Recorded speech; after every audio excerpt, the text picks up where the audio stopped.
What's up, guys? zzirGrizz here, and I'm playing a little Downhill, one of the new DLC maps. And this is probably one of my favorite maps out of the DLC. This one and Grind. What's the other one? Mirage, or as we call it, My Rage.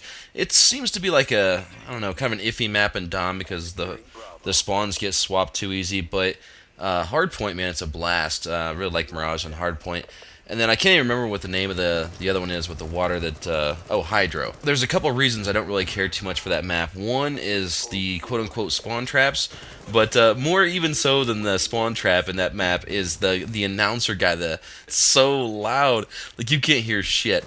But yeah, so anyway, I'm playing on Downhill, and I'm using the new DLC SMG, the Peacemaker, or as I call it, the Pussmaker. Just kind of been picking this up, and I just decided, hey, I'm going to make a class and just give this thing a whirl for a game. The gameplay might not be the greatest, because I'm just kind of learning the maps. I think it's like the second or third time I played this map. This more or less is commentary. I want to tell you guys about my vacation, my little time away over the weekend, which ended up supposed to be like a 2-day vacation, ended up turning into like a 4 or 5 day ordeal. So I told you guys that I was gonna, post up a commentary and talk to you guys and let you know like what the hell happened. Because everything started out great and it just kind of got really hectic. So my birthday was January 26th, and me and the girlfriend and her 2 kids, we were gonna go on vacation to Durango, Colorado. She's got family up there, and we decided to go out there and just say, hey, get a hotel room. The kids could stay with their mom, and we could just kind of do the adult thing. Everything was started out really great.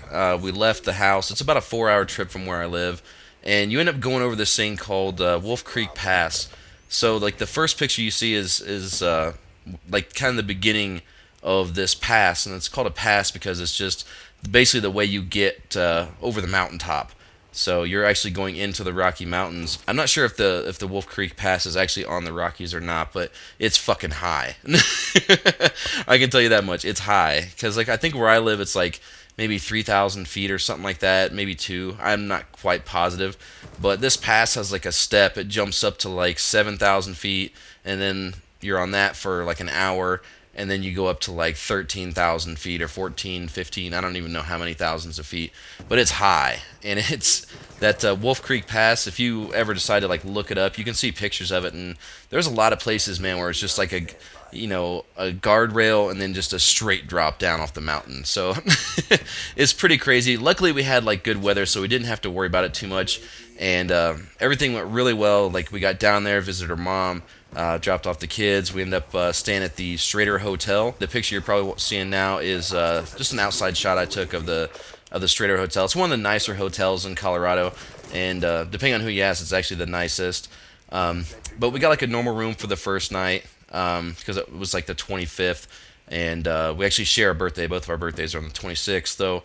The next day, we got the Louis L'Amour suite, which is like room 222 or something.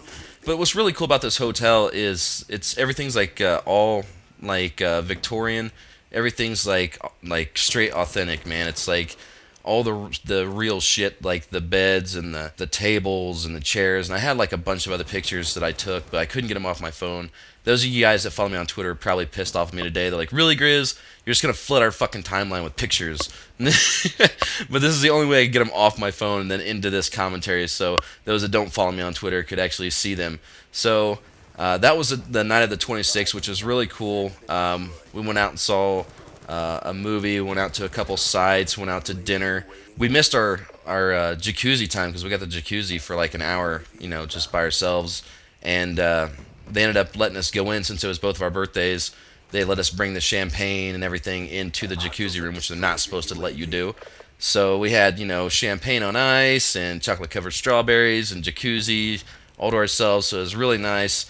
But the view from that room is just absolutely amazing, as you can see in this picture. This is just like out to the street, but you can see like off to the left and right. There's just mountains, and there's like a little ski resort off to the side, and up on the top left hill out that window, there's the graveyard that we went out on our birthdays. I don't know, it's probably about 10, 11 o'clock, and we went out in the graveyard and just started snapping pictures, just seeing what we could catch. It wasn't like we planned to do that. It was just like, hey, we got a couple hours before we need to be back to the hotel. I don't know. It was really cool. Like we just did so many different things. There was the sombrero picture.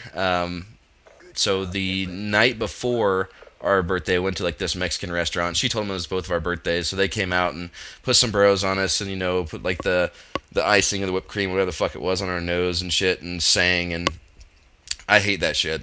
It's embarrassing, but then the following night we went out to another like really nice restaurant, and she told me it was our birthday that night.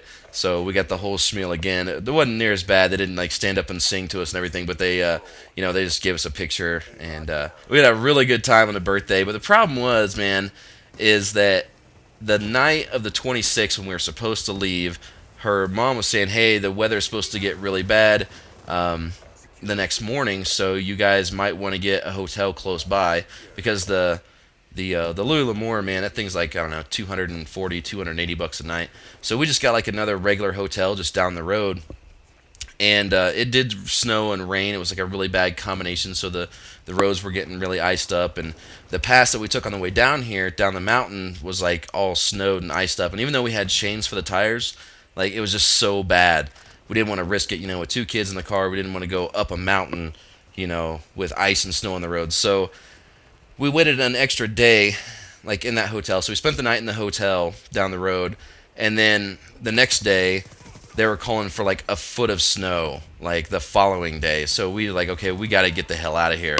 So instead of going back up the mountain, we decided we would dip out of Durango, Colorado, down into New Mexico, and kind of go out and around the storm. But so we go out down into New Mexico, which I've never been in New Mexico. I've never even seen the mountains. Keep in mind, this whole time, I'm from Indiana. Everything's just completely flat.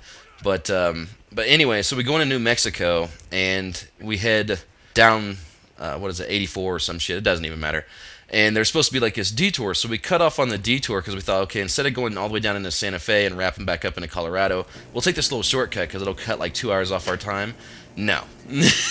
We go down the road, there's two plow trucks in front of us, and we're thinking, okay, this is good because it's starting to snow.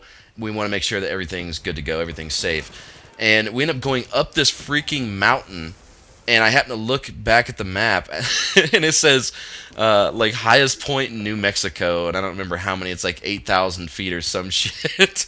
And I was like, oh my god. So now we're up in the mountain when we're trying to outrun a storm to begin with. The storm's hitting us on top of this mountain, and even though we have two snowplow trucks in front of us, we still had to stop and put chains on the tires. We barely are making it up this mountain. We get about an hour to the top, and the two snowplow trucks tell us that we have to stop and turn around because we're not going to make it down the other side of the mountain because of the drifting. I mean, it's complete whiteout. You can't see the road at all, even with the plows going through it. It was just crazy. And you just look around and there's nobody around.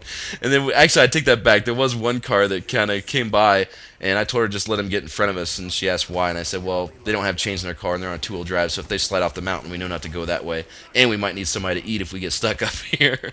So, but yeah, we ended up coming back down the road, so we were going to go around, like I said, down into New Mexico, and kind of shave some time off, but we ended up losing that time because we took the shortcut, which we had to double back on. So we ended up going down past Santa Fe into Albuquerque to a hotel called the Sandias Hotel and Casino, which was really nice. I mean, it was obviously a hotel casino kind of combined. I met up with Deli Dan, Big D Man, their kids. We took some pictures. I signed some Black Ops 2 cases. So really cool. The girlfriend, she came down. We did a little bit of gambling. I lost $100. She put in 20, got it up to 500, turned around and lost everything. But like I said, it was supposed to be like a 2-day thing, but this snow just kept coming and coming and coming. And even on the last day, which is going to be like the last two pictures, the last day, it's supposed to take us like 4 hours to get home. It ended up taking us over 6 hours to get home.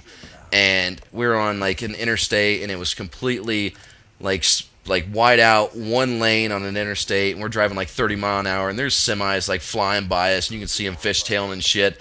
And as we were coming down another mountain pass, Raton, right in between the Colorado-New Mexico border, there was actually a Subaru Outback that went around us, spun out right in front of a snowplow, did a 360, and slammed up against the cliff wall. So Really slick, really dangerous. It was a really crazy trip. It was a great time, but oh my god, it was scary, and I didn't even know if I was gonna make it back to y'all. So anyway, I'm gonna pick up the activity a little bit more for you guys, but that was my birthday weekend. So hope you guys enjoyed. That's it. I'll talk to you later. I'm out. Deuces.